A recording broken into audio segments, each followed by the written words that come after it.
Samajwadi party ने लोकसभा की 16 सीटों पर अपने उम्मीदवारों की घोषणा कर स्वामी प्रसाद मौर्य की बेटी संघमित्रा मौर्य की राजनीतिक नाव को भंवर में डाल दिया है। स्वामी प्रसाद मौर्य अपनी बेटी के सियासी भविष्य के लिए कौन सा रास्ता तय करेंगे, ये सवाल अब राजनीतिक गलियारों में चर्चा का विषय बना हुआ है। फिलहाल उनके सामने अपने और अपनी बेटी के सियासी भविष्य का सवाल खड़ा है। राजनीतिक जानकार बताते हैं कि समाजवादी पार्टी ने बदायूं से धर्मेंद्र यादव को टिकट देकर स्वामी प्रसाद मौर्य के सामने दुविधा पैदा कर दी कि अब वो अपनी पीढ़ी को आगे बढ़ाएं या फिर पार्टी धर्म का पालन करें। दरअसल संघमित्रा मौर्य साल 2019 के लोकसभा चुनाव में भाजपा के टिकट से पहली बार सांसद बनी थी। इस चुनाव में स्वामी प्रसाद मौर्य ने उन्हें जिताने के लिए अपनी पूरी ताकत लगाई थी, लेकिन 2022 के विधानसभा चुनावों में अचानक स्वामी प्रसाद मौर्य भाजपा को छोड़कर समाजवादी पार्टी में चले गए और भाजपा के खिलाफ कुशीनगर से चुनाव भी लड़ा।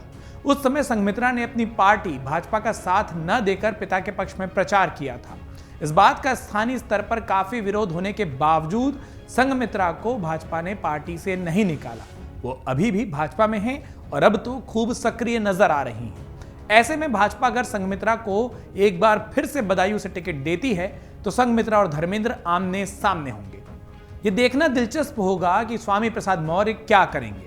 वो बेटी का साथ देंगे या पार्टी के प्रति अपनी निष्ठा साबित करते हुए धर्मेंद्र यादव के पक्ष में प्रचार करेंगे।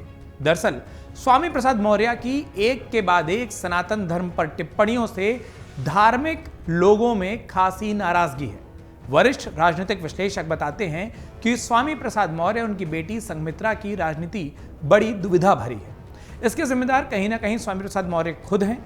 अच्छा खासा वो भाजपा में कैबिनेट मंत्री थे, लेकिन 2022 में उन्होंने भाजपा को छोड़कर अपनी पार्टी के सामने काफी बड़ा संकट खड़ा कर दिया था। उनकी बेटी ने भी उनका साथ दिया था। वो अपनी पार्टी को छोड़कर एक तरीके से समाजवादी पार्टी की कार्यकर्ता बन गई। वहां तक तो ठीक था, लेकिन बाद में स्वामी प्रसाद मौर्य ने सनातन के खिलाफ जो बयानबाजी की वो उनके लिए और उनकी बेटी के लिए घातक होता जा रहा है और दोनों ही पक्षों के समाजवादी पार्टी और भाजपा के लोग उसे नहीं पचा पा रहे। फिलहाल स्वामी प्रसाद मौर्य की बेटी भाजपा में है, वो टिकट की दावेदार भी हैं। भाजपा के मंच और माइक पर वो लगातार नजर भी आ रही हैं। केंद्र सरकार की उपलब्धियों को गिनाने में भी वो काफी आगे हैं।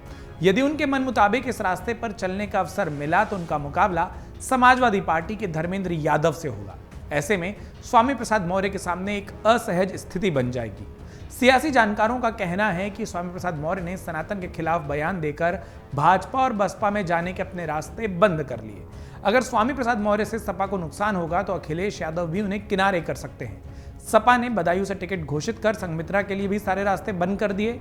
उधर स्वामी प्रसाद मौर्य भी एकला चलो की राह पर चल रहे हैं और इसी कारण से अब उनकी बेटी की राजनीति भंवर में फंसी नजर आ रही है। समाजवादी पार्टी के प्रवक्ता सुनील साजन का कहना है कि स्वामी प्रसाद समाजवादी पार्टी के वरिष्ठ नेता हैं, वो अपनी ही पार्टी के उम्मीदवार का प्रचार करेंगे। वहीं भाजपा के प्रवक्ता आनंद दुबे कहते हैं कि पार्टी में टिकट किसे मिलेगा ये तो शीर्ष नेतृत्व तय करता है। जो भी मापदंडों पर खरा उतरेगा पार्टी उसे ही टिकट देगी।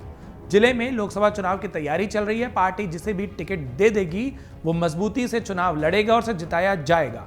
आपको ये भी बता दें कि 2019 में भाजपा की संघमित्रा मौर्य ने अखिलेश के भाई और समाजवादी पार्टी के उम्मीदवार धर्मेंद्र यादव को 30,000 वोटों से हराया था।